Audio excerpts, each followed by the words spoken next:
ഹസ്സാലത്തുൻ നുഖൂദ്, സമ്പാദ്യപ്പെട്ടി. സമ്പാദ്യപ്പെട്ടി അറിയില്ലേ? നാണയങ്ങളൊക്കെ ശേഖരിച്ച് വെക്കുന്ന ഈ ചെറിയ സമ്പാദ്യപ്പെട്ടി അല്ലേ? അതാണ് ഈ പാഠത്തിൻ്റെ പേര്. വായിച്ചു നോക്കാം. ഇസ്തമ റമീസുൻ ഇലാ ഖിസ്സത്തിൽ ജദ്ദത്തി. റമീസ് ഉമ്മാമയുടെ കഥ കേട്ടു. കഴിഞ്ഞ പാഠത്തിൽ നമ്മൾ പഠിച്ചത് ഉമ്മാമ റമീസിനൊരു കഥ പറഞ്ഞു കൊടുത്തിരുന്നു അല്ലേ? രണ്ടുപേരുടെ കഥ.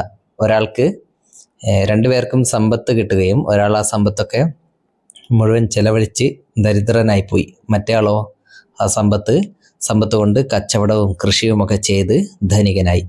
അങ്ങനെ രണ്ടുപേരുടെ കഥ, രണ്ട് ഹാദിമിൻ്റെ കഥ പറഞ്ഞു കൊടുത്തിരുന്നു. ആ കഥ റമീസ് ശ്രദ്ധിച്ച് കേട്ടു. ആ കഥ കേട്ടപ്പോൾ ഫക്കറ ഫി കസ്ബിൽ മാലി, അവൻ പണം സമ്പാദിക്കുന്നതിനെക്കുറിച്ച് ആലോചിച്ചു. വഫക്കറ, അവൻ ആലോചിച്ചു.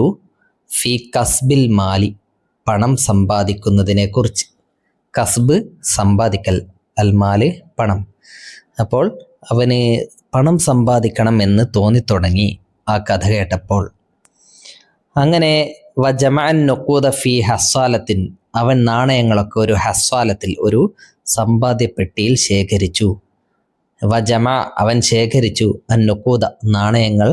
ഫി ഹസ്സാല, ഒരു ഹസ്സാലത്തിൽ ശേഖരിച്ചു. അവന് കിട്ടുന്ന നാണയങ്ങളൊക്കെ ഒരു സമ്പാദ്യപ്പെട്ടിയിൽ നിക്ഷേപിച്ചു. ബഅദ അയ്യാമിൻ, ദിവസങ്ങൾക്ക് ശേഷം. ഫതഹ റമീസുൻ അൽ ഹസ്സാലത്ത, റമീസ് ആ ഹസ്സാലത്ത് തുറന്നു, ആ സമ്പാദ്യപ്പെട്ടി തുറന്നു. ഫതഹ, തുറന്നു.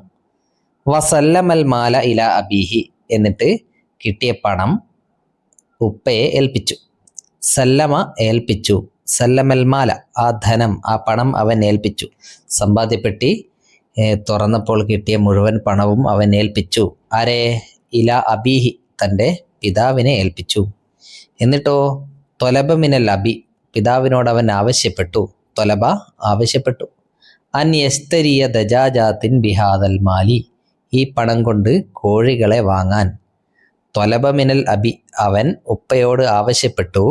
അൻ യസ്തരിയ, വാങ്ങാൻ. എന്ത് വാങ്ങാൻ? ദജാജാത്തിൻ, കോഴികളെ. ബിഹാദൽ മാലി, ഈ പണം കൊണ്ട്. അപ്പോൾ സമ്പാദ്യപ്പെട്ടി പൊട്ടിച്ച് കിട്ടിയ പണമൊക്കെ ഉപ്പാക്ക് കൊടുത്തിട്ട് ഉപ്പാനോട് പറഞ്ഞു, കോഴി വാങ്ങിത്തരാൻ വേണ്ടിയില്ലേ, എനിക്ക് കോഴി വേണം എന്ന് പറഞ്ഞു. അങ്ങനെ ജാ അൽ അബു ബിദ്ദജാജാത്തി, ഉപ്പ കോഴികളെ കൊണ്ടുവന്നു. ജാ അ, വന്നു. ജാ അൽ അബു, ഉപ്പ വന്നു. ബിദ്ദജാജാത്തി, കോഴികളെയും കൊണ്ട്. അപ്പോൾ ഉപ്പ കോഴികളെ കൊണ്ടുവന്നു. വ ബനാലഹ ഹുമ്മൻ, എന്നിട്ട് അവയ്ക്കൊരു ഹുമ്മ്, ഒരു കൂട് നിർമ്മിച്ചു കൊടുത്തു. ബന, നിർമ്മിച്ചു. ലഹ, അവയ്ക്ക്, ആ കോഴികൾക്ക്. ഹുമ്മൻ, ഒരു ഹുമ്മ്, ഒരു കൂട് നിർമ്മിച്ചു. കോഴിക്കൂടിനാണ് ഹുമ്മ് എന്ന് പറയുക. പിന്നെ അങ്ങനെ കോഴികളെ ആ കൂട്ടിലിട്ട് വളർത്തി.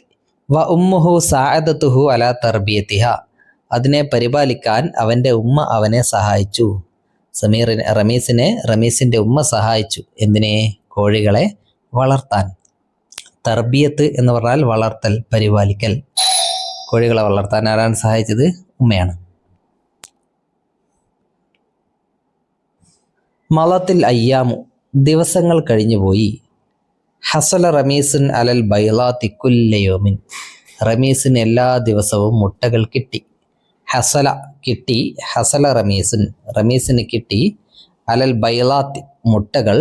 കുല്ലയോമിൻ, എല്ലാ ദിവസവും. അങ്ങനെ കോഴികൾ മുട്ടയിടാൻ തുടങ്ങി അല്ലേ? ധാരാളം മുട്ടകൾ കിട്ടാൻ തുടങ്ങി. ആദ്യം കുറച്ച് കോഴിയായിരുന്നു, പിന്നീട് മുട്ട വിരിയിച്ച് കുറേ കോഴിക്കുഞ്ഞുങ്ങളെ ഉണ്ടാക്കി, അവയും മുട്ടയിടാൻ തുടങ്ങി. അങ്ങനെ റമീസിന് കുറേ ദിവസങ്ങൾ കഴിഞ്ഞപ്പോൾ ധാരാളം മുട്ടകൾ കിട്ടാൻ തുടങ്ങി. വ ബാ റമീസുൻ അൽ ബൈളാത്തി, റമീസ് മുട്ടകൾ വിറ്റു. ബാ, വിറ്റു. ബാ റമീസ് വിറ്റു. അൽ ബൈളാത്ത്, മുട്ടകൾ. ലിൽ ജീറാനി വൽ അഖ്രിബായി, അയൽവാസികൾക്കും കുടുംബക്കാർക്കും. ജീറാൻ, അയൽവാസികൾ. അഖ്രിബാ, കുടുംബക്കാർക്കും അയൽവാസികൾക്കൊക്കെ മുട്ട വിൽക്കാൻ തുടങ്ങി. ഫസ്ദാദ മാലുഹു വ കസ്ബുഹു, അങ്ങനെ അവൻ്റെ സമ്പാദ്യവും അവൻ്റെ പണവും അധികരിച്ചു വന്നു. ഇസ്ദാദ, അധികരിച്ചു, കൂടുതലായി കിട്ടി. മാലുഹു, അവൻ്റെ പണം അധികരിച്ചു, ധാരാളമായി. വ കസ്ബുഹു, അവൻ്റെ സമ്പാദ്യം. ഒന്നെ, കസ്ബ് എന്ന് പറഞ്ഞാലും പണം എന്ന് പറഞ്ഞാലും സമ്പാദ്യം എന്ന് പറഞ്ഞാലും ഒന്ന് തന്നെയാണ് അല്ലേ? സമ്പാദ്യം അധികരിച്ചു. മീൻസ് മുട്ട വിറ്റവന് ധാരാളം പണം കിട്ടി. ഇനി നുനാക്കിഷു നമുക്ക് ചർച്ച ചെയ്യാം. ഇവിടെ എഴുതിയാൽ മതി. 3 ചോദ്യങ്ങളുണ്ട്, അവയുടെ ഉത്തരങ്ങളാണ് എഴുതേണ്ടത്. ഒന്നാമത്തെ ചോദ്യം, മൻ ഹക്ക ഖിസ്സത്ത താജിരി, ആരാണ് കച്ചവടക്കാരൻ്റെ കഥ പറഞ്ഞത്? ആരായിരുന്നു? ജദ്ദത്താണ് അല്ലെ, ഉമ്മാമയാണ്. അപ്പോൾ ഉത്തരം എഴുതുമ്പോൾ ഹക്കത്തിൽ ജദ്ദത്തു ഖിസ്സത്ത താജിരി, ഉമ്മാമയാണ് കച്ചവടക്കാരൻ്റെ കഥ പറഞ്ഞത്. ഹക്ക കഥ പറയുക. മാതാ ഇസ്തറൽ അബുലി റമീസിൻ, ഉപ്പ റമീസിന് വേണ്ടി എന്താണ് വാങ്ങിയത്? മാതാ ഇസ്തറ എന്താണ് വാങ്ങിയത്? അൽ അബു ഉപ്പ, ലി റമീസിൻ റമീസിന് വേണ്ടി എന്തായിരുന്നു വാങ്ങിയത്? ദജാജാത്തിനെയാണ് അല്ലേ. അപ്പോൾ ഉത്തരം എങ്ങനെ എഴുതും? ഇസ്തറൽ അബു ദജാജാത്തിൻ ലി റമീസിൻ, അല്ലെങ്കിൽ ഇസ്തറൽ അബു ലി റമീസിൻ ദജാജാത്തിൻ. ആദ്യം പറഞ്ഞ പോലെ എഴുതിക്കോളൂ. ഇസ്തറൽ അബു ദജാജാത്തിൻ ലി റമീസിൻ, ഉപ്പ റമീസിന് ദജാജാത്ത് വാങ്ങി, കോഴികളെ വാങ്ങി. ഐന ജമാ റമീസുൻ അന്നുക്കൂദ, റമീസ് എവിടെയാണ് നാണയങ്ങൾ ശേഖരിച്ചത്? ഹസ്വാലത്തിൽ അല്ലെ, സമ്പാദ്യപ്പെട്ടിയിൽ. അതെങ്ങനെ പറയും? ജമാ റമീസുൻ അന്നുക്കൂദ ഫി ഹസ്വാലത്തിൻ, റമീസ് ഒരു ഹസ്വാലത്തിൽ, ഒരു സമ്പാദ്യപ്പെട്ടിയിലാണ് നാണയങ്ങൾ ശേഖരിച്ചത്. ഇങ്ങനെയാണ് ഉത്തരം എഴുതേണ്ടത്. ഓക്കെ, ഇതോടെ 2ാമത്തെ പാഠം കഴിഞ്ഞു. അടുത്ത വീഡിയോയിൽ നമുക്ക് 3ാമത്തെ പാഠം എടുക്കാം.